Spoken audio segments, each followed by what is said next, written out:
You ready? A lot of stuff going on in the world today. Two things stand out to me. Can you guys guess the two things that I find the most notable things happening in the world today? Absolutely not. Donald Trump saying something reckless. No, 100% wrong. Blue, please don't slap the high noon with the mic. You just spanked that high noon with the mic. Dude, my hand has no energy. Just fucking completely. I think I'm the guy who started spanking his own beer on tour. Like You've a been couple spanking years ago. it? I spank my beer, yeah, before I drink it. What's the reasoning? I don't know. It's kind of kinky. Just wake it up? Spank your beer. It's like slapping the bag, I think. Slap the bag of wine. I get it. I get the notion. The first thing I'm excited about, it's Mr. Tom Brady's birthday, turning 43 today. It doesn't excite me one bit. So it's a nice little hand. Hey, Shout he's out. 43. He's still doing it. Yeah, he is a legend. He's still though, for keeping sure. it alive. I wanted to He's a sing him legend. happy birthday, but you guys aren't really as excited about it as I am. So I'll Sing it. Happy birthday to you. You ready? Is that like Marilyn Monroe singing to the birthday, president? Mr. President. 43. Wow, he's still doing it. Did you know? I learned today that He's Tom a Brady legend has for a sure. twin sister named Julie Brady. I saw Does that. she look anything like him? Kinda. I gotta look her up. He not hot at all. Look. She's not. Tom Brady's cousin. I mean, fuck. Tom Brady's twin sister, Julie. Mike, who the fuck is Julie? Hey, who the fuck is I Julie? found this on the web. Is she hot? I don't think so. He pull just her up. posted about her today. God bless his soul. It's his birthday, and he posted on Instagram about his sister. Yeah, I'm having trouble bringing her up. She's And, been under the radar. and get this. Wait, time. it's even a step further. She's married to Kevin Youkilis Whoa. from the Red Sox. Whoa. Is she hot? How am I just finding out about this? Uke, one of the worst, one of the ugliest batting stances. Like his game. He could was- rake though. Yeah, I was just like his game was so non-aesthetically pleasing. Like Yep. everything about him, just the way he ran, like stood, played through, hit. But he was good. He was really good. I feel like that was the best era of baseball. Like Manny, him. Yeah, it was David back when it was, like, Ortiz. more It important. was, it was way better then. More importantly, Kevin Youkilis was in the movie Summer Catch with Freddie Prinze Jr. and Jessica Biel. Fun fact. Jessica Biel. I spent some time down in that I know the Summer League. Cape Cod Summer League, baby. Yeah.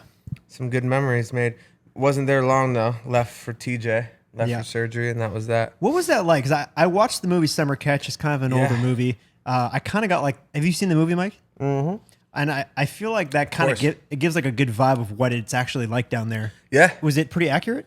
fairly accurate. I mean, it was like romanticized a little bit, just like. But yeah, it was like, you know, for those who don't know, it's just like where most of the best players in the country collegiately go and play there in the summer. Mm-hmm. So it's like a lot of people go to the games, and it's a dope vibe because. But Cape Cod, You're s- Massachusetts, of all places, Yeah, you know, it's like a little beach community. Yeah, that's why, and it's like, but you get to see some of like, you'll see like guys who go on to be like superstars. And Who'd you play with while you were there?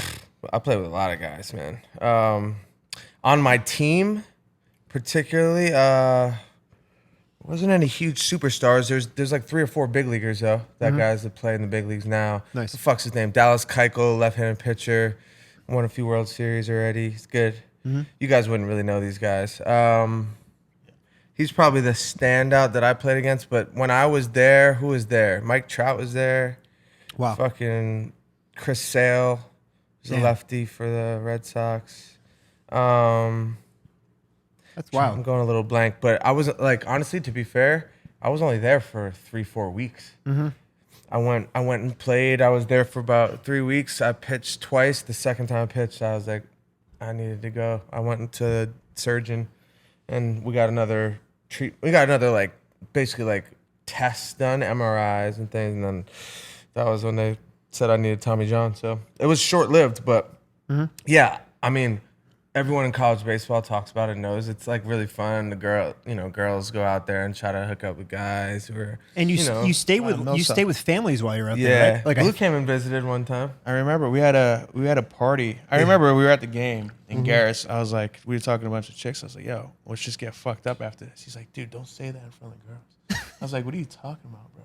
Don't say let's get fucked up. That was when Garrett, he was in, No one knows who Garrett is, but that's the new Yeah. merch guy. yeah. Shout out to Garrett. For He's the now the OG old fans. merch guy. But Yeah. yeah, Milfs out there, right? yeah.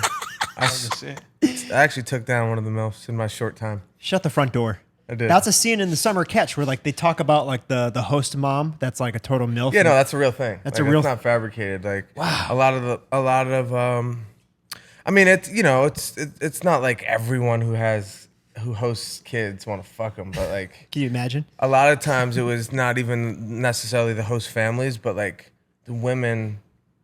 Because if you think about it, like Cape Cod is like a vacation town for like wealthy people. Mm-hmm. So they come in, husband's gone a lot. They're Thank God you didn't stay at my want to house. get some young stallions in there and mix it up a little bit. So I remember we had I actually took one down. I wasn't living with her though. She was just in the neighborhood. I need a nice MILF. You know? I could use a MILF too, man. I was just saying that. It's interesting. I actually wanted to talk about this today. It's funny we got to this. Speaking of MILFs. I was just talking to somebody. I was talking to a girl. I want to say it was like 2 nights ago here, and talking about how like girls, like there's this kind of like there's a normalcy to like girls, any of the advanced girls, like attractive girls or like even advanced intellectually, whatever. They're attracted to older men or older guys. Mm-hmm. If you think about it, like dudes are such late bloomers comparatively to girls. Big time. Like physically, Big time. Like girls, you'll see girls like they grow up faster. Like you'll see an attractive girl, and then like you see the kids she's hanging out with at school, Yeah. and they're like little guy, like they're boys still, and you're like, holy shit, how old is she? And you know what I just a mean? boy. Like, but that's been for as long as I've never. But as I got to LA, you see it more and more and more and more because there's just this like younger guy, like you don't get it. You don't come into like manhood and like get who you are and there's just like it's a later curve. Mm-hmm. And there's pros and cons to that, but girls like the hot girl in high school was always dating the kid in college. I didn't get it at all. No one got it. Mm-hmm. But now I get it. But so now you much. get it so much. And in LA, you see it so much. And with us, like, dude, we talk about all the time how young we feel. But like, I haven't been with most of the girls I see. I mean, when I was dating Josie, I was 24, I think, when we first started dating. Or 20. You're probably like 25. I was 24 or 25, and she was 18, 19. 25. But she. Because we moved into the old crib and I just turned 25. Okay.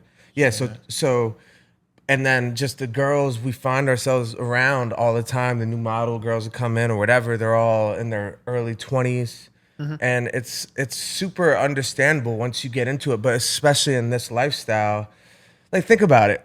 Like, most of the girls who are 25 or older, like, there's like structure to their lives that we don't really endure or understand. Like, we don't have that structure in our lives. Like, we wake up and go with the flow and do whatever. Structure's a mess. Where like younger girls are ready to go with the flow and do whatever. And like, it's more, what I'm saying is it's more conducive. It's a better fit. Where do MILFs come into play here? Well, what I'm saying is I haven't found, like, I'm not even around milk. Like, I'm not really ever around like older. It's partially because I don't make an effort to go different places and, but like our lifestyle breeds this like 20 to 23 year old, 20 to 25, let's say. But after 25, like the women are like already like, all right, like, different mindset. especially if they're, like attractive and like been privy to a lot of the cool situations and fun parties. Like you do that for 4 or 5 years, you're like, all right, and then you get to 25, that 25 to 30 range where like, oh wait, like let me figure out like my life and like settle down. Hopefully that's kind of more what they're aiming for. Where with us, like we're attracting and geared towards like those younger 20 to 25 because they get it. They can go with the flow with what we're doing. We have more in common with them. Yeah. I know. We fucking wake up when we want, work in the studio, turn the fuck up, travel, Can you imagine? party. Can you imagine dating a 30-year-old girl right now? Like, 'cause she's like, okay, honey, waking up at 8, and I'm like still up with sunglasses on, fucking trying to engineer myself in the studio, like smoking a dangling cigarette. You know what I mean? Like, it's like hard for people to understand. They look at Hollywood and they're like, oh, these guys and the young girls, like, it's really not weird. Like, No, it's not not even weird. saying that people call us weird, really, but what I'm saying is like, even when you look at Hollywood, yeah, there's a lot of weird shit going on. Shit I don't even know about. Clearly, there's some fucked up shit going on.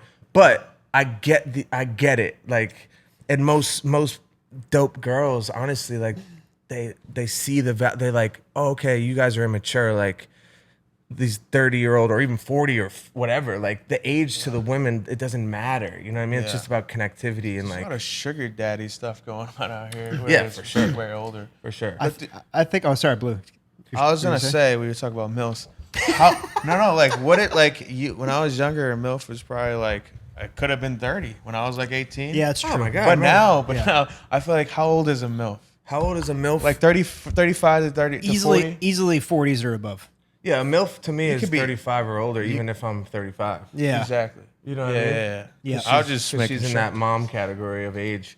Yeah. But I never been down the MILF road. I don't consider a Oh my God. 25-year-old with a dude, MILF's got so much goddamn passion. So much sauce. When you hook up with them too, like Just so much there's drip. all the bullshit. There's like way less bullshit. Yeah. And they just They've been through the ringer. They got no time for they got bullshit. real experienced mouths too.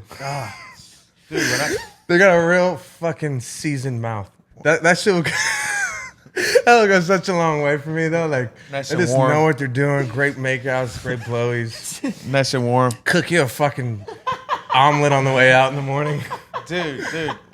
You know? When I hooked up with a MILF, I was just thinking in the shower with how A long a great mouth goes, a seasoned a mouth. seasoned mouth. dude, I used to lie and say I was like 24 when I was like 18. Oh, yeah. I don't know why. Now 'Cause we're didn't doing give the a fuck. opposite. They didn't give a fuck. Yeah, I don't even know. man, it's an interesting thing, but it's so weird. For the last 10 years, like we've never really, like sprinkling a few MILFs, but for the most part, they're right in that 20 to 23-year-old range because that's just where we're at. Like those girls are right in the mix and they're available and will come on trips and come hang out till 2 in the morning and don't have shit to do in the morning. You know, it's like No, that we definitely align with them more. That makes more sense. we got more in common with them. I think I know Lifestyle-wise. the answer to this, but did either of you guys go to your 10-year high school reunion? Zippo. Come on, man. No, nope. I'm gonna be fucking caught dead there. I went because I happened to be in town when it happened. And Yeah, but that's speaking that about doesn't surprise me. Speaking about You'll relatability, crush though, it there. I can't relate. speaking at about all. relatability, though, this was happening when our TV show was airing.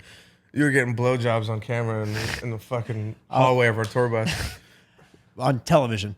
on television. And this was right around the time my high school 10-year reunion. So I went to, kind of like a prep school, whatever. It was already a little stuffy. So imagine like 10 years later, me trying to I honestly felt like Happy Gilmore when he goes to like the banquets in his jeans and like AC/DC t-shirt and everyone's wearing like suit jackets. Yeah. That was literally me at this fucking thing. Everyone's like, married, wife, the kid, selling insurance, whatever. Hey, John, what have you been up to? Me and my buddies just have this reality show that's Get on TV. blowjobs on the bus. Yeah, bro, that's crazy. I Pretty can't relate much. to anybody. No, but this is the kicker though. Like, and this all ties in with like how we align more with younger girls. I literally, I couldn't stay there for more than an hour because it was just like it was the worst. I literally dipped. My parents were out of town. I literally dipped to go hang out with the 19-year-old chick to come through my house, and just we hung out with her instead. Yep, exactly. Literally par for the course, and just goes like right in line with what you're talking about. Yeah. It's to each their own, and I think your life will tell you the answers of like, who you're attracting, and then if you're not attracting people that or girls or the opposite sex that's like aligned with your life, then like you gotta approach that and figure out how to navigate that and how to attract what you want. Yep. I'm not looking to change what I'm attracting really, but I will take a MILF. But Take a MILF here and we're there. thinking about moving to Nashville, and there's a lot of bachelorette parties out there. I think there's gonna be a lot of MILFs out there. I'm looking forward to the MILF scene out there. It'll be much easier to get after a MILF in Nashville than it is here. Southern women, yes. fucking amazing. Fucking amazing. The only, just to play devil's advocate, if you watch the movie Spread, which I know you love with Ashton Kutcher. Kutcher. Ashton Kutcher. Ashton Kutcher. Hey, Ashton Kutcher. We didn't get up with Ashton Kutcher. I refuse to call him Ashton Kutcher. It's Ashton Kutcher. Coochie? I think it's Blue. I know you neither. love that movie. Love that movie. And he fucking he like crushes the MILFs in LA. I highly suggest you watch that movie. It's fantastic. Yeah. It's just I mean, about him. there are tons of MILFs here, bro. Like, But it's just not our circle. We're never gonna be like, You know where you can find them? Yeah, we don't go searching for it though. If we went down to the water, bro. If we went down to Santa Monica and went to those bars and did it, we could take them down. or even for sure. Beverly Hills. Why don't we go down there? We should. Hey, should. Go to, We should vlog it. Hey, sprinkle in a Trader Joe's or maybe Gelson's. You'll see them in there. I can't vlog. It's too corny for me, but I'll vlog hunting a MILF down. I mean, we just turned into Milf Hunter. Milf Hunter. Honestly, when I was younger, I thought Milf Hunter was real. And you'd be like, oh my God, they're finding these random women out His here. I thought it was real too. His name was Sean Hunter, which is probably a fake name. Actually, I think it was. It might have been a real name. And he would literally just like hunt. I think it was on the Bang Bros network. He would just hunt MILFs. No, it was Reality King. Sorry. I stand corrected. And he would just fucking hunt MILFs. And I, honest to God, they made it look real. The filmmaking, probably a lot of inspiration for what Touring's Boring became. Shout out Milf Hunter. But yeah. I don't know where I was going with this. That's all good. The second thing that's happening in the world today. Did you guys read the news? The one and only Dwayne Johnson purchased the XFL I saw that. I did see that too, actually. for only $15 million. I think that's a steal. Maybe Johnny can get in there. Johnny's. I think I if think The Rock would be cool enough. Johnny's hung it up. I think he's the best person to revive the XFL. He is. The Rock, Johnny too, but the Rock. The Rock. Yeah, The specifically. Rock. Yeah, maybe. You know, I think He wrote something fantastic. I think he's really fucking smart, you know, and figures shit out. So I wouldn't be surprised if it was successful. It'd be hilarious if he owned the XFL and played in it too. He looks like he could. Yeah, I mean, I fucking just don't like, linebacker. dude. Even sports in general right now, like it all feels like fucking preseason shit. Like I know. I can't get into it. Like I'm not into it at all. you know, I don't know. I haven't been able to get into sports at all, and I know like a lot of it's coming back now. I haven't watched I the don't whole even game. the world like yeah. I mean, everyone has their own perspective. It's just it's not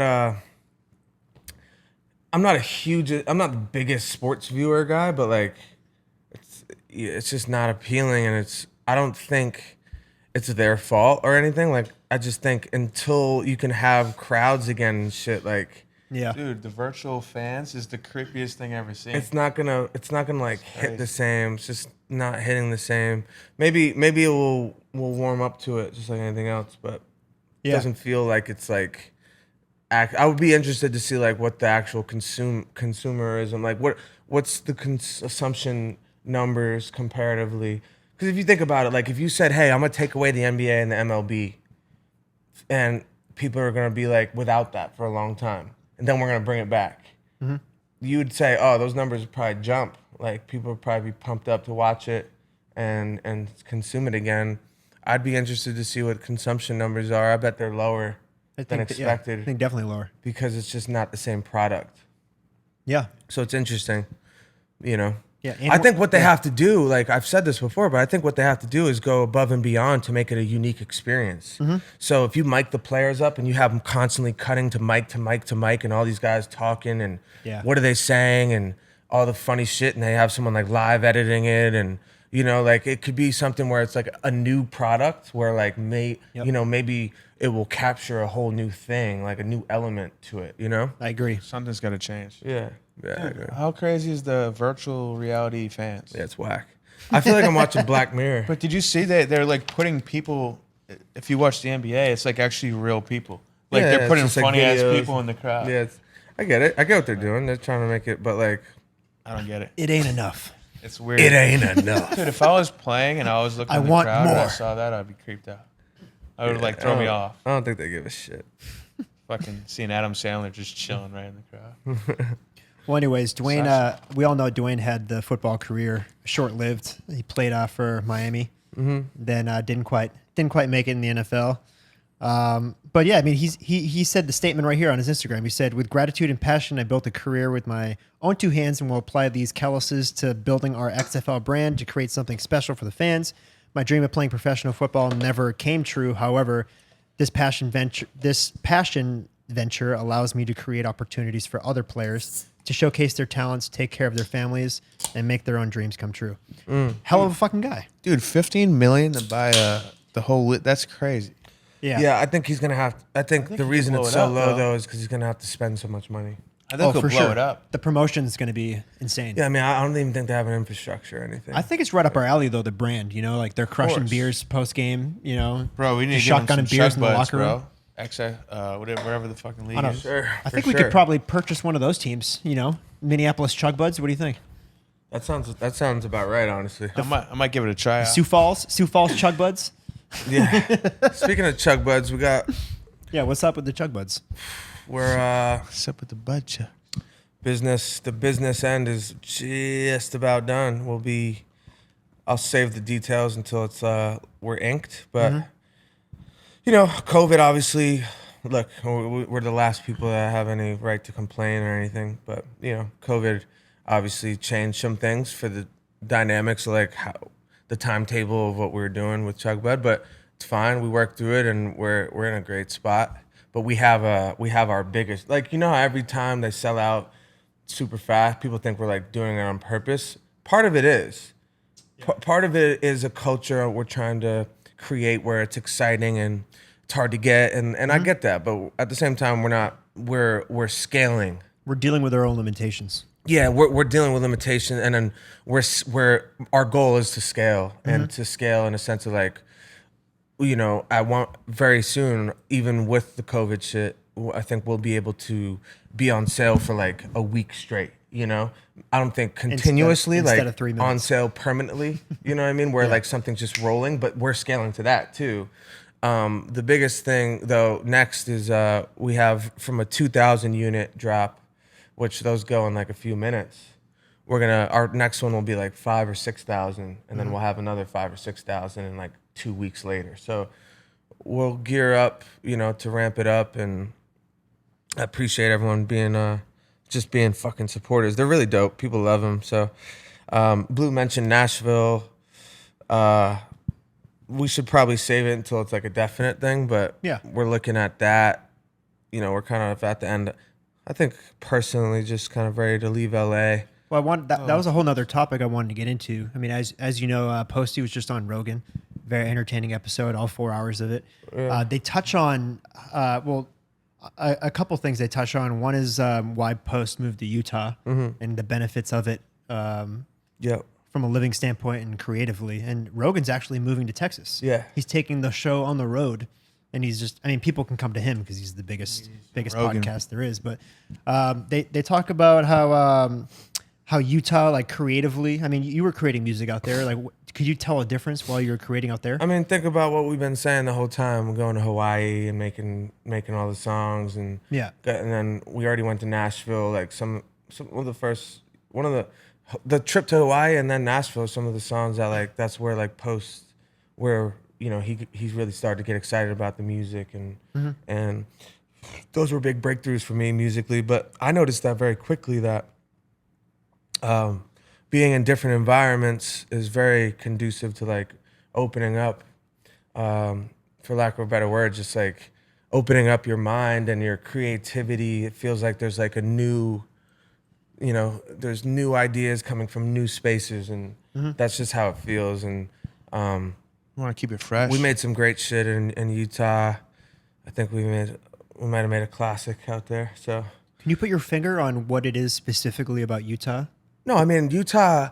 Like when we talk about like communing with nature, like it's just like it's totally different than LA and like being in a city and stuff. It just is like when you wake up and you're on a fucking mountaintop and then like you don't have to be rich and like live in a mountaintop. Like you could literally just like, you know, when you wake up in Utah, you can go for a fucking 10-minute ride and you're at a hike, you know, or you're at a lake, whatever. Like Canoeing. where yeah, like we went to a lake one day, you know, we talked about it, but like those things, there's just something about the communion with nature that sparks creativity. I mean, any of the teachers, any of the Buddhist stuff, the Taoist stuff that I'm into, they stress that as an actual like pillar of something you should do to not only like stay connected it helps you stay connected in the now, but also connected to a higher power, which like creativity, if you think about what creativity is, we don't know what it is. Like you can take ownership of your ideas and you could say, oh, I got all the ideas, like I'm blessed or I'm really creative, but we don't know where those ideas are coming from. Like they, Out of nowhere. we've heard multiple people talk about it, but I don't know where they come from. And once I heard someone articulate that, and I was just like, oh wow, like yeah, you're right. Like all I can do is try to set myself up to be open to receiving new ideas. I don't know where the hell they come from, and we no one does, but I'm in the business of like, I personally view it as part of the job. Like we talk about meditation or whatever, or going on trips and like going to the beach and laying there for a day and just going for a walk. Like all those things are part of the job for me. And I remember, bro, episode 3, what it means to be alive. I talked about how I had nothing. I felt like I had no hobbies and things that excited me at all. And that's really changed. Like I can go and just enjoy a day instead of feeling like kind of stressed or feeling like I missed a day of work or I'm stagnant. I'm looking at it as like I'm opening my mind to creativity. I'm feeding my soul, whatever it may be. And I think Utah, my trip to Utah is part of like what was the final straw of like saying I wanted to move. Well, Marcus is getting a place there, yeah? Yeah, Marcus hit me. It was like, Utah looks great. Like, I'm looking out there for a crib. Fucking 2 weeks later, I was like, yeah, it's amazing out here. He bought a crib. So we're going to spend time in Utah. I don't think I'm going to move to Utah. I mean, maybe further down the line, yeah. Further down the line. But Nashville, like, obviously, if you guys are listening to music, the direction is kind of headed that way. But the beautiful part about Nashville is, like, we can have that nature element. We can have a fresh start element, but we're also close to the industry. There's a lot, like all the dopest country artists are fucking with my new shit. And we've been talking about it for a long time, but it's happening. And like LA, that's not the case. I mean, LA served a huge purpose. Like, we made a huge mark here. I got linked with posts here. A lot of the things that are going to happen in the future, that's already happened here, but it's not like I'm here working with new people all the time. I have one, Charlie makes all my music. He works in Nashville a ton, so there's not anything tying us to LA outside of just the podcast and having guests. But I have so many country artist friends out there. There's hockey, there's a hockey team out there. We'll be able to make it work.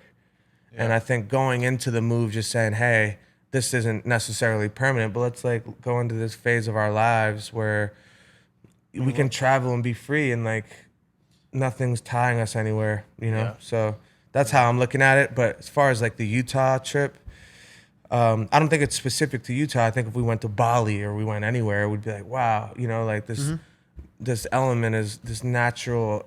The creativity that the fucking just nature element gives you is you feel it, dude. Like when we got out of that lake, my mood went from like, I mean, I was already in good mood, but like you just feel so different, bro. Like you're just in the. I felt like I was. There's something about being on water in general. Yeah. Whenever I'm on a boat and I'm out in the ocean, you feel better. Or a lake or whatever, you just feel a different frequency, right? Exactly. Totally. Exactly. I don't know what it is. I can't really put a pin on it. And look, there's tons, like there's beautiful elements to living in Los Angeles, and there's the nighttime weather, bro. Nighttime weather here is amazing. The beaches are great.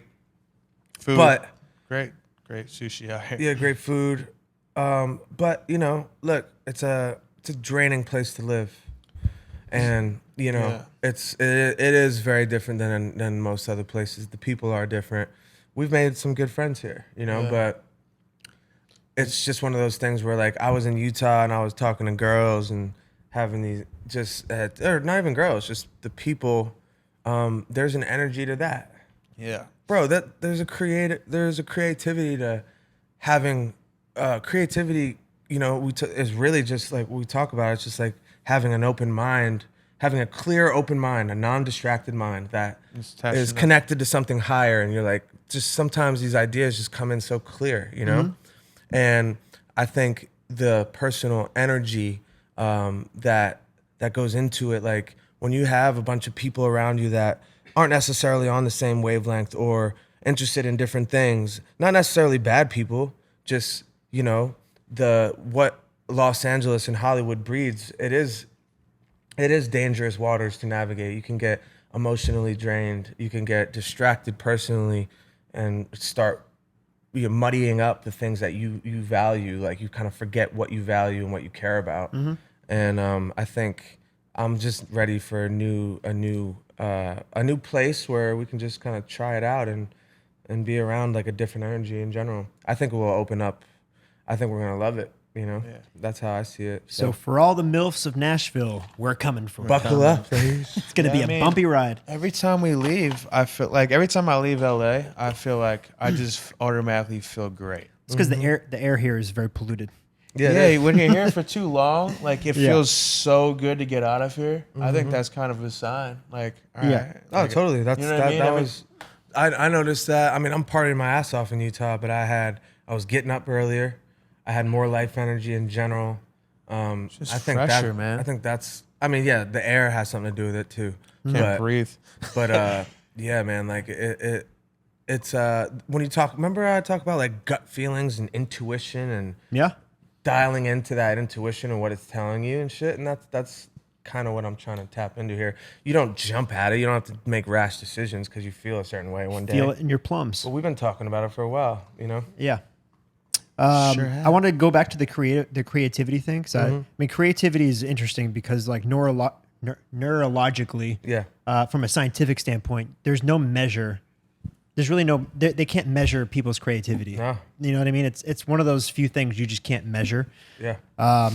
Post said something in his Rogan interview that kind of struck a chord with me. I thought it was cool. He said, "All of my best ideas are mistakes. They're accidents." Yeah. Can you like I don't know, add to that with any personal experiences? Yeah, totally. He changed, just being around him in the studio changed the way I make music. I mean, Louis Bell, who was a big part of my come up, and he was the guy that made all my music. He was working with Post too, and I'd be there and see how they operate, and it eased. Dude, I used to go in like a backpack and like a laptop, and I'd write the lyrics, and it was like a fucking school assignment, you know? Yeah. And I just fucking saw firsthand, like, it like once you take the pressure off creativity, I mean, my entire process changed to, not mistakes is one way of putting it, and I totally get what he means, but it's throwing paint against the wall. Yeah. It's just like, it doesn't matter, man. Like, let the ideas come. Flow. Let the ideas come. Exercise them. If they're not great, who cares? You know what I mean? Like, do another one. And it's better. A better way of looking at it is like the least stress or effort. Like, I have "Don't Try" tattooed on I was my. gonna say that. Like, Crazy. I don't even fucking. I needed that tattoo because I like looking at it and like reminds me every day. Like, the best things just come to you at the right time, and if you have the right mindset and you're not stressing and holding on too tight, where you can just let the fucking wind take the sails, and like,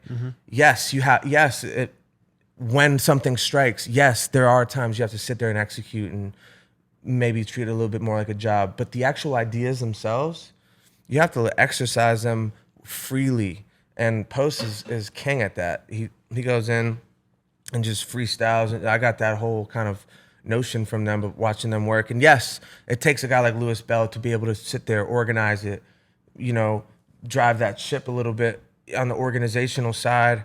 But like, man, my music got so much better when I stopped putting so much stress on the process and worrying about it. And here's my idea. Let's, it's just this. It's a more free-flowing thing, and I think anyone listening, artists or not, like, I know there's not tons of music artists out there, but you can really take it to anything creative, even your business ideas, like, or any idea you have. You can't. Don't be so precious. That's what I'll say. Like, Post isn't precious about it. When he calls them mistakes, that's what he means. He's not being precious about it. He just exercises. Something great comes out, great. Maybe it's just a little start to something great.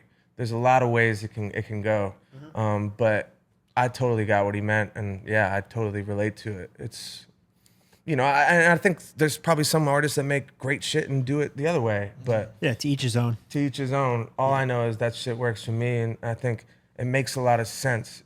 It makes a lot of sense. If you think about creative people, people usually be like, oh, they're hippies, or like, oh, he's out there. He's a super creative guy though. He's an artist, you know. But like, there's a certain thing they're connected to, and usually they're spiritual. You know what I mean? Usually there's some element of spirituality to someone who's creative. If you think about it, why is that?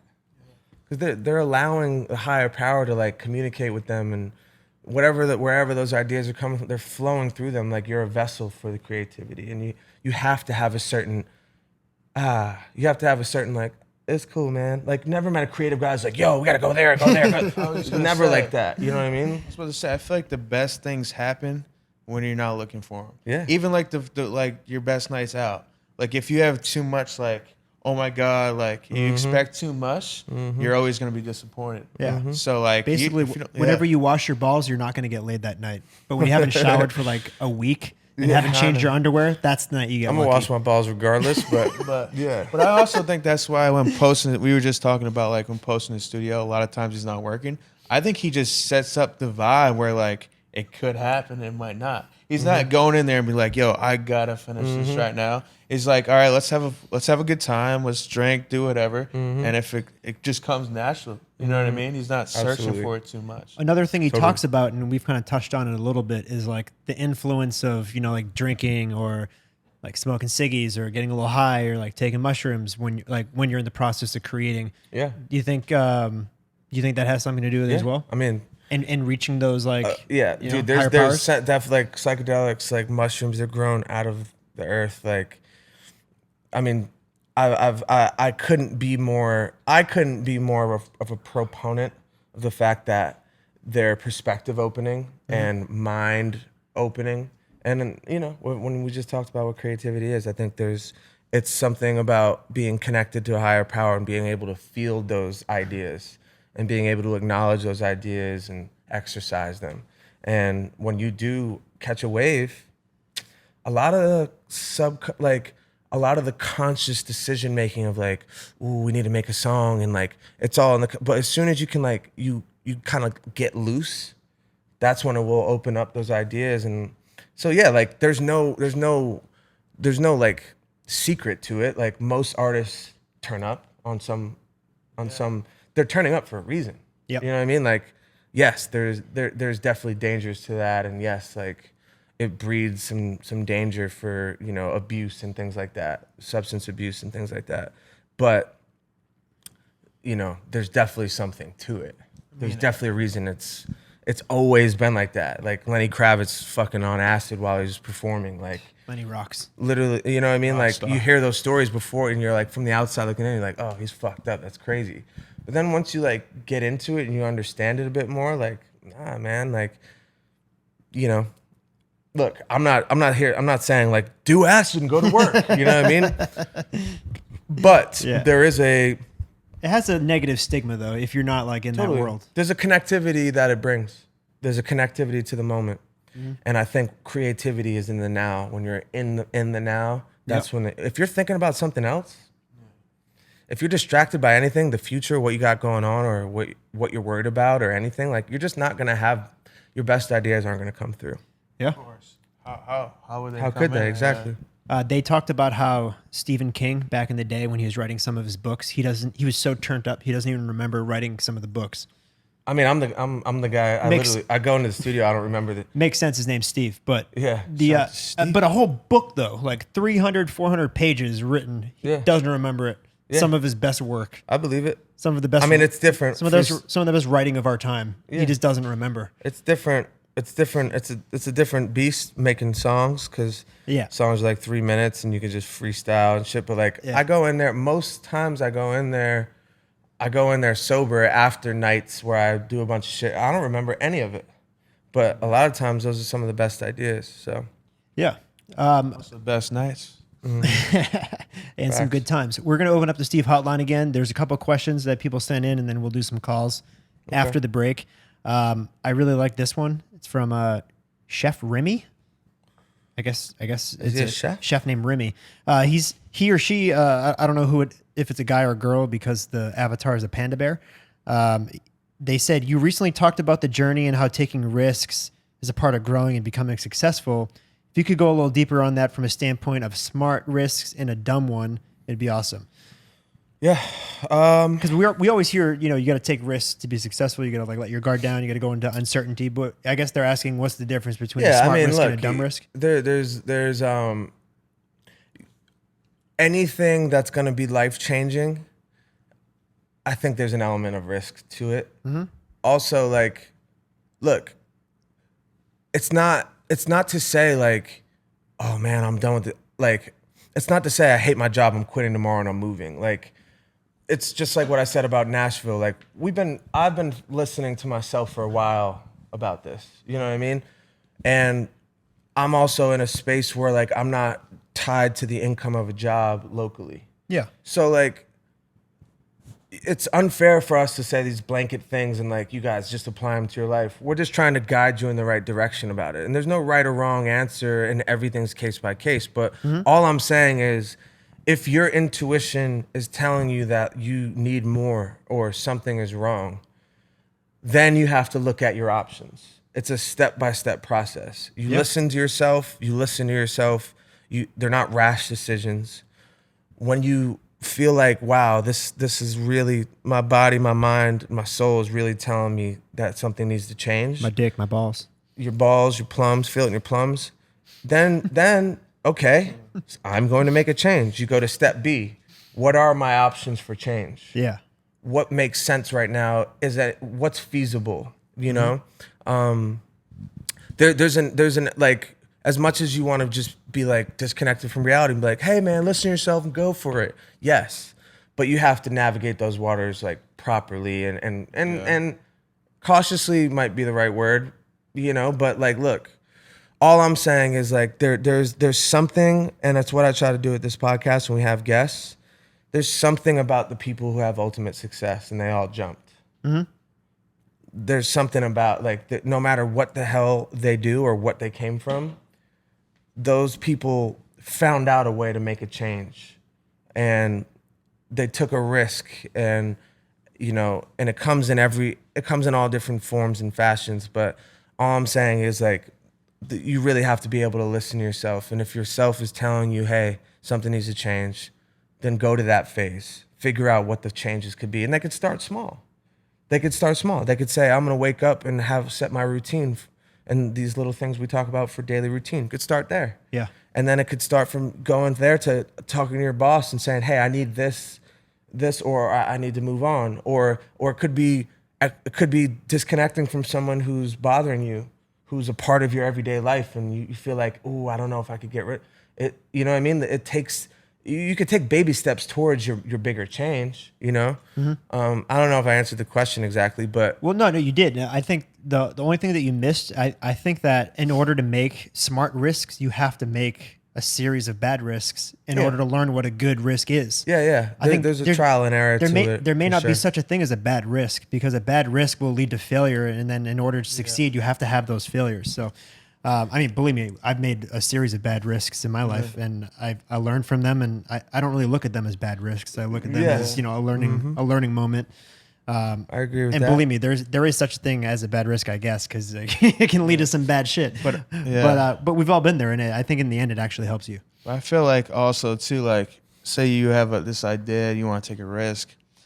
You might not have to do it right away. Like, wake up the next day if you're feeling the same. Yeah. And you keep feeling the same way after fucking a week, then fucking do it. Right. You know what I mean? Right. If don't do it, just do it like out of the blue, just one night because you're feeling it. You know what I mean? Think it through a little bit. Yeah, no, I don't think I'll never tell you to just make a rash decision, a life-changing rash decision. Yeah. It's not, even if it was the right decision, I don't think it should be rash in the sense of like too abrupt for your life.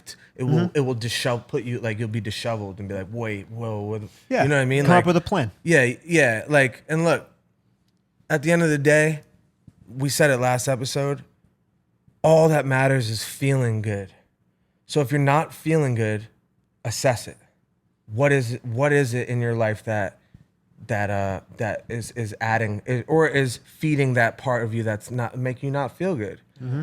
And it might lead you to something like small, like I said, or getting rid of a friend or someone you thought was a friend that you need to disconnect from, or it could be picking up and moving and leaving your hometown.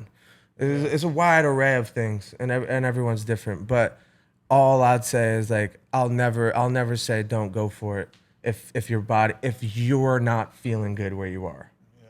Otherwise, if you're feeling cool. You know what I'm saying? But listen to yourself. You don't want to live with regrets either. Mm-hmm. You know what I mean? You don't want to be older and wish you tried it. Mm-hmm. You know what I mean? That's true. That's the worst. So the pain of regret hurts. What's your line, Mike? I said the pain of hard work hurts less than regret. Yeah. Amen. Yeah, what song was that? I don't really have Fuck regrets. That. It was called. Fuck that.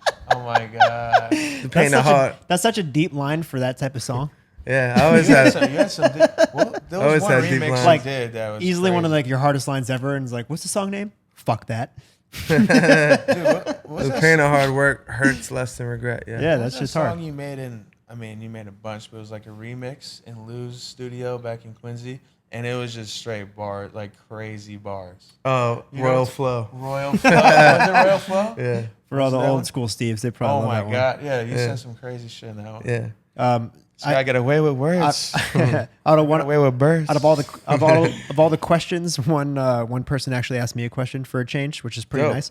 He said, "If you were Mike for a day, what would you do?" Still somehow involves Mike. And I mean, I think you guys know the answer.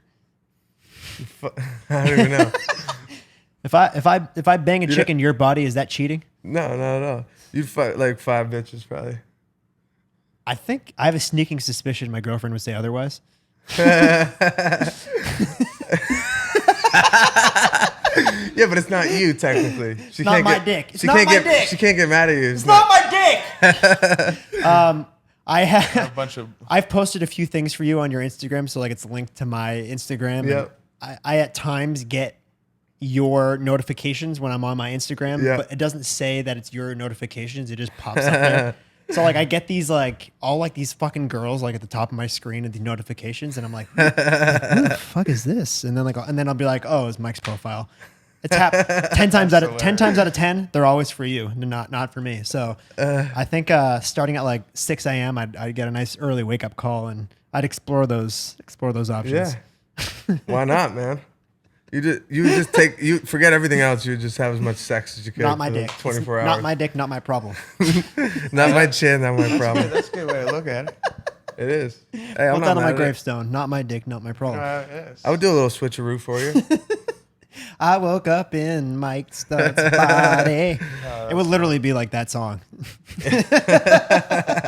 You would wake up and you'd be like, why is my mom calling me 8 times this morning? I wouldn't mind a little check-in with Mary Ellen. Yeah, well, she'll never get off the phone. You'll never get off the phone with her. We're opening up the Steve hotline after the break. We're going to take a little wee-wee, and then we got some callers. Great. Crazy, All right. I really gotta go. Yeah, I really got to go. We'll be right back with You Never Know, You Know What I Mean, right after this urination break. Holy shirts and pants, do we have a deal for you. If you're an e-commerce seller, I suggest you listen up. Now, with a high demand and everyone buying stuff online these days, you have to be able to keep up with everything that's going on. And as an e-commerce seller, you got to be using ShipStation.com. Now, speaking personally, we've been using ShipStation for years over here at the Stevenson Ranch. Whether it's been Chug Buds or shipping merchandise, it's made our life so much easier. They keep everything so organized, all the orders, you can print the labels, and you get the best rates on shipping, whether it's USPS, UPS, FedEx, even Amazon fulfillments. So don't be missing out and paying too much on all this shipping cost. If you're e-commerce, you're just starting out, or you've been doing it for a long time, you got to be using ShipStation. We have a great deal for you. If you use promo code YNK, you can get your first 60 days free at ShipStation.com. So go to ShipStation.com, click the little microphone up top, use promo code YNK, and get your first 60 days for free. Let's get back to the show. While I was urinating, I'm wearing my prison mic tank. My prison mic tank right here. Yeah. I'm wondering, these are still on sale? I don't think so. No? We can. I get a lot of requests to put them back on. I'm plugging it for no reason? It's all right. Grows the brand. I'm wearing it honestly because I like it, but It's a good looking tee. I think a lot of people just got them because I've been getting a lot of messages, people wearing them. The posters are hilarious. Yeah. Sorry for partying. We sold posters. a bunch of them. Yeah. Hey, it happens. Did you ever see the Office episode with Prison Mike? No. Steve Carell does a fake character called Prison Mike. I haven't.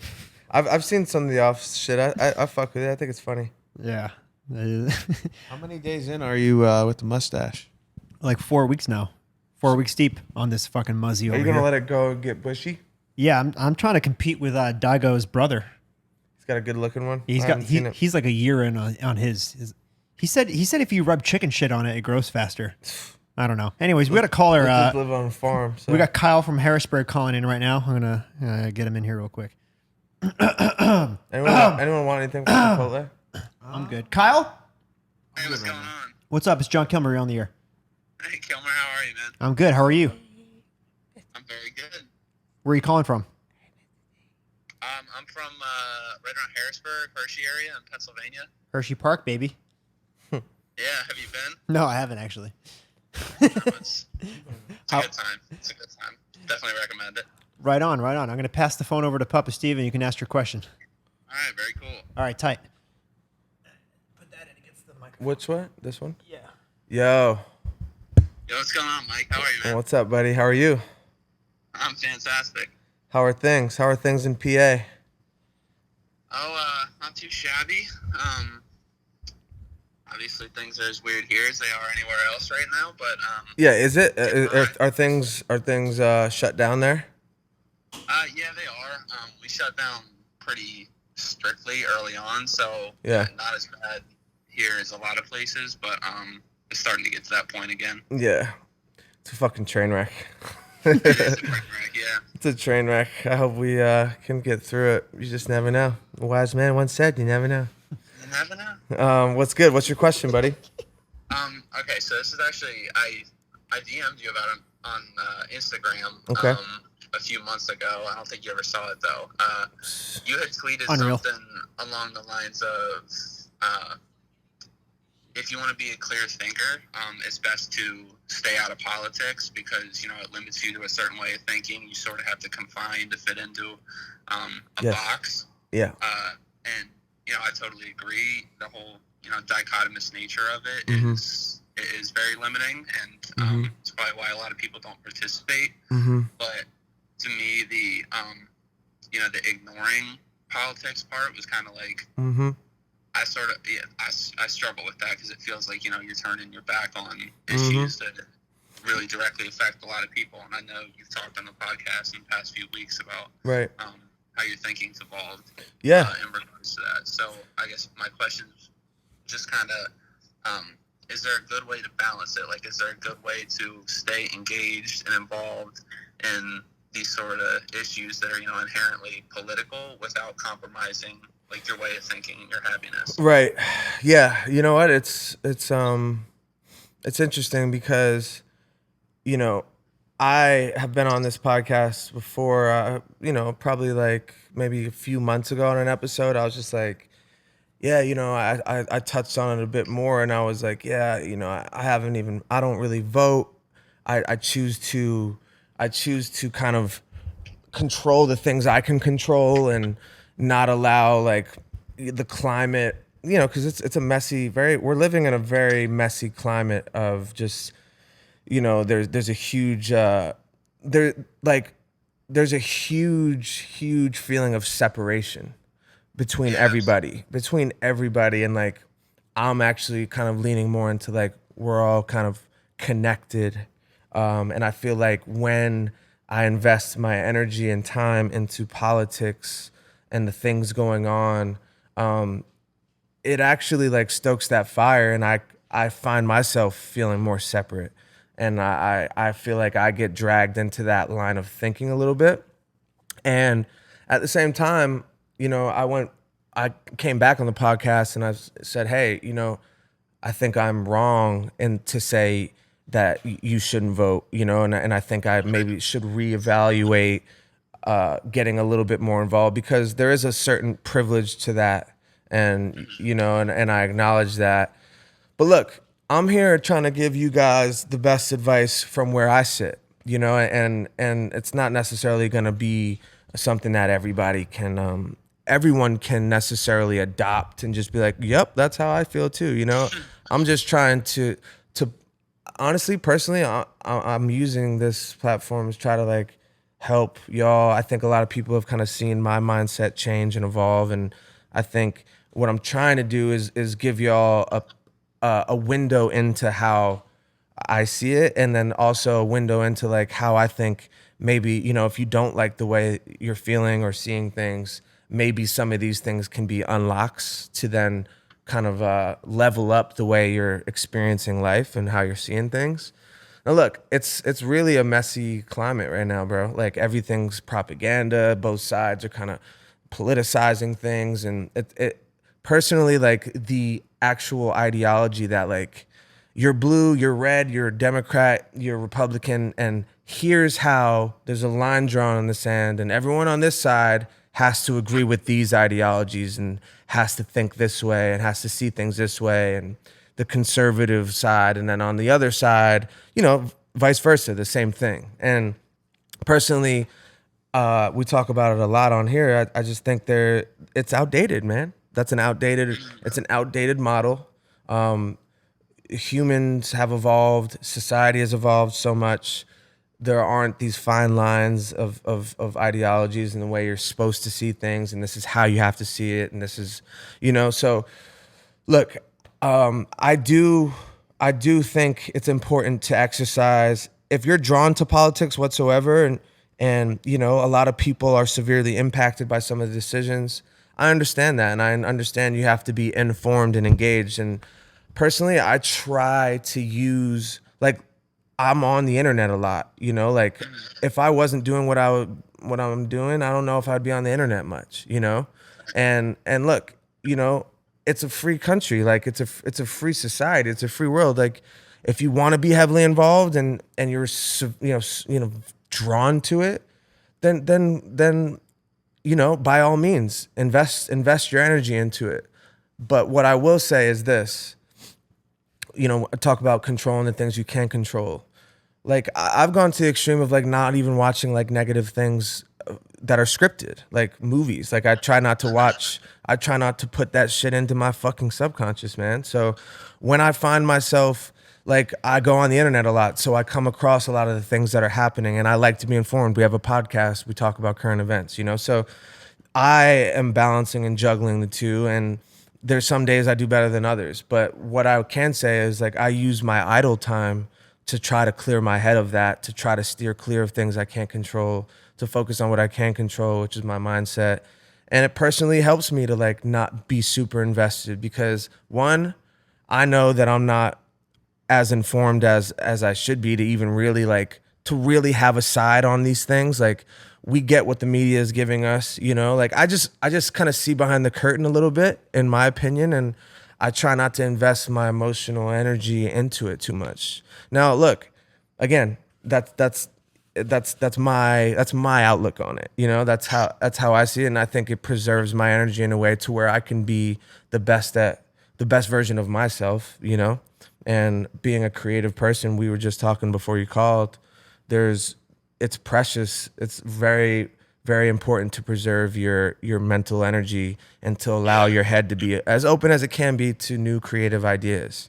And if you're distracted about what Trump said today, or you're distracted about, you know, anything at all, no matter what side you're on, it's very stressful, man. Like it's a very stressful time, and I personally try to make sure that I at least put a cap on how much energy I'm giving that, and I can move forward with my day, like, and try to give myself the best chance at a good day every day, you know? So that's my like, look, I'm kind of dancing around it. There's no real right or wrong answer. Like, yes, I do think it's good to be informed. I do. And I think it's very important to try to push for the proper leadership that you feel is proper, that's going to lead us to having a better, you know, society for us and our kids, and all that is important. But if you find yourself being bogged down or stressed out, or you feel like a lot of your mental energy is going towards things that are, one, way out of your control, I personally think that's something that you could try to wind off of. And I'll stand by that as advice, albeit, it's not a blanket advice. Everyone's different and has their own opinions. So it's just, these are things I try to kind of relay to y'all to help y'all if you're kind of looking for more creative space in your mind, if you're feeling bogged down or unhappy, So, it's, I don't know did that make sense? No, yeah, definitely. Yeah. How do you feel about it? Are you kind of heavily invested in politics? I mean, yeah, I studied sociology in school. That's what I So did I. graduated with a degree in. So, and I think, like moving forward, it's just, I've always had, an interest to be invested in, Yeah. Making change in areas where I see fit. Yeah. See, so you're interested, you're drawn to that intuitively. Then, I don't think that applies to you then, like if you're drawn to it, you went and studied it and you feel, especially someone who studied it and got a degree and then still, to this day is invested and wants to make change and wants to be involved, then you have to listen to that, We talked about there are definitely moments though where I'm like, yeah, as important as I may feel like it is, I just sort of, it's draining. I know that's negatively impacting me in terms of my way of thinking. Just it's draining, man. It is. It's exhausting. It's draining. So look, I think it's great to listen. Both your intuition's telling you two things. Yes, you're drawn to it. Yes, it's something you're passionate about. But maybe you should put a cap on it. On how much energy. If you feel yourself being bogged down by it, you have to step away a bit and just find that balance. It's not easy. These are stressful times. So if you are invested in it, it's going to bring about stress. But my advice would be make a plan, even if it's writing things down or it's some of the things we talk about where you just like are clearing your mind. You meditate, you journal, write down the things you're thankful for. Just things that can help balance the fact that one of your passions is going to bring some stress.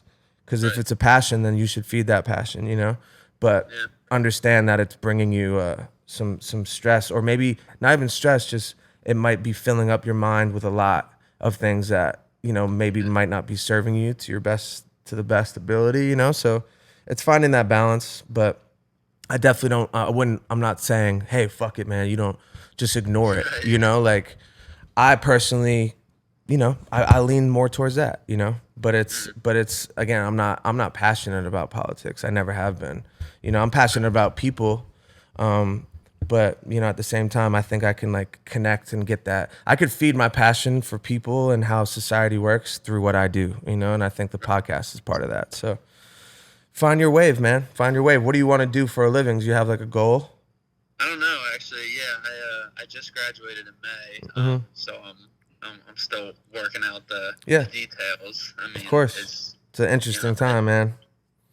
It's a weird time to be a recent college graduate, but very tricky for sure. Yeah, I would just look at it as more time, man. Like look at it as some bonus time to like trying to navigate what you want to do next, especially coming out of college and not necessarily knowing.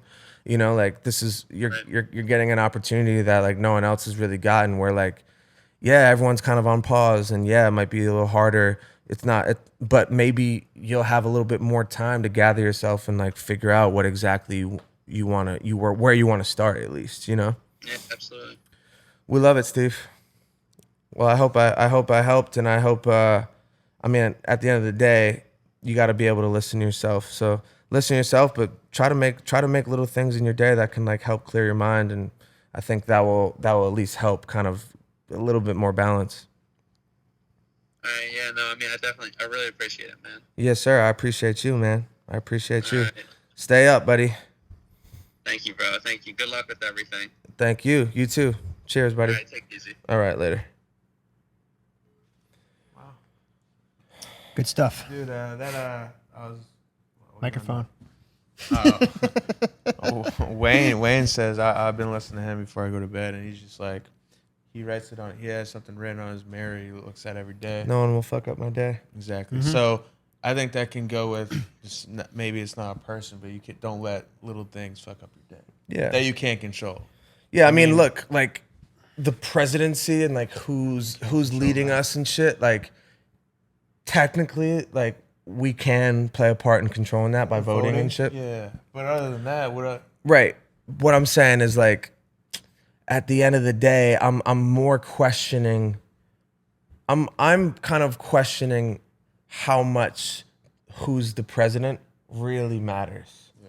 You know what I mean? Like it's so much at the forefront, and he's taking it to Twitter, so it's like all in everyone's face. Yeah. You know, like so everyone's like, holy shit. I think I might have elbowed it.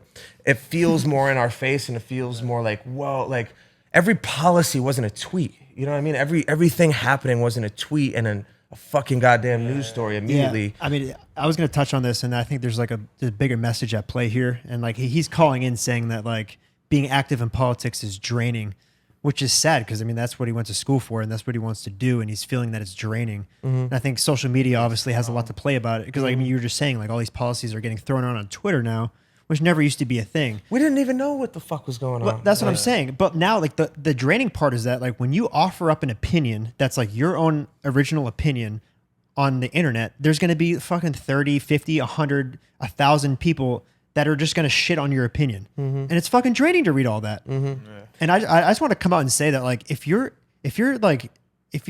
shitting on someone's opinion, you're a fucking asshole. Yeah. If you don't, especially if you don't even know who they are, which You is might not even be as much of an asshole. You're just you're very misguided. no man, because it's ignorant. Like you have to understand that when you're dealing with other people's opinions, there's always going to be a layer of ignorance where you don't know who that person is, where they came from, how they're programmed, where they're coming from. Don't shit on their opinion. You don't have no idea who the fuck they are. Yeah. You know what I mean? You can offer up you can respectfully disagree with someone and offer up another opinion. I literally aim to. There's a quote, I fucking don't know it, but it's a great quote, and it's about like. It's like a don't argue with fools. Like I forget how you become the bigger fool. Well, you're a fool if you're arguing with fools. So what, not even calling other people fools. It's just like, look, I actually I hope to one day get to a place where like I really can do that, where I just don't even argue. You know what I mean? Like I really aim to do that. We've all done it. Yeah, and or even in just my personal life too. And like I tweeted something today. I said, "Be quick to listen, slow to speak, and, and slower to judge." I took a screenshot of that because that's reminded me of this exact conversation. Be quick to listen, slow to speak, and slower to judge or get angry. And like, if you think about it, normally I fucking judge right away when someone says something I hate. I'm like, or I'll get angry if they say something rude or whatever. And you know, it really is like a kind of a Buddhist way. Like it's a very pacifist way, but I'm going that way. And like back to what that kid was saying, like, yeah, man, like personally, I choose to like ignore shit that's gonna stir up any type of like discomfort. And that's a personal opinion. That's a personal choice. Yep. I'm not telling everyone in the world to do that. If you're looking for me for advice, that is my advice. And it goes down to, remember what I said about decisions, like eliminating someone in your life. If you gave politics a name, call it Paul. Eliminate Paul from your life if it's giving you stress. Yeah. If Paul, your friend, is, you know, coming around bringing you negative energy, I've had that multiple times in LA. I'll like be like, I come to a realization, I'm like, oh, I don't really fuck with that guy anymore. There's something off about his energy. He kind of always stokes the fire and tries to say something. But instead of getting angry, I just choose to remove them from the equation. I know. You know, and that's kind of how I look at the politics thing. Like, I hate it. I hate it all. Like, I really wish we could. I know there's problems, and I know I just want peace for everybody, and it's really hard to do and hard to achieve. I think society is very misguided overall about like what's important. I think it's just a bummer because like there's so many brilliant minds that are just afraid to speak their opinions because there's always going to be like a negative backlash no matter what your opinion is. Yeah. And some people just don't want to fucking deal with it. Like that Kyle who just called, he's like, I'm getting fucking drained. Like, I get it. Yeah. It makes you not want to even give your opinion anymore. And now you're having all these brilliant people that just can't speak their mind because there's just fucking all these idiots that give like, and it's never going to stop. As long as there's a platform like Twitter or social media, it's never going to stop. Yeah, it's a fucking interesting time to be alive, man. Dude, yeah. Fucking UFOs, bro. But people like stress out about that too. Like it's so out of our Maybe they're here. Maybe they're here to help us. Yeah, I hope so. You know. Yeah. I mean, dude, I think you got to be a little naive to think that we're just the only beings here in this whole fucking planet, and not in this whole universe that is so big and so vast that we can't even fucking understand how vast it is. You know, so like, I don't know. It comes down to shit you can control. Comes down to you never know. Yeah. Like literally. Literally. Really So like what you do know, is you never if know. anything, is like, Yeah. I'm going to do the things to try to give myself the best chance at a good day. And when I wake up tomorrow, I'm going to try to do that again. Yeah. You know, It's your life. That's all you can do. Any closing statements before we get out of here? You know, I just have to jump in. if you got a MILF in the neighborhood, go take it down. I gotta piss like a fucking pregnant woman.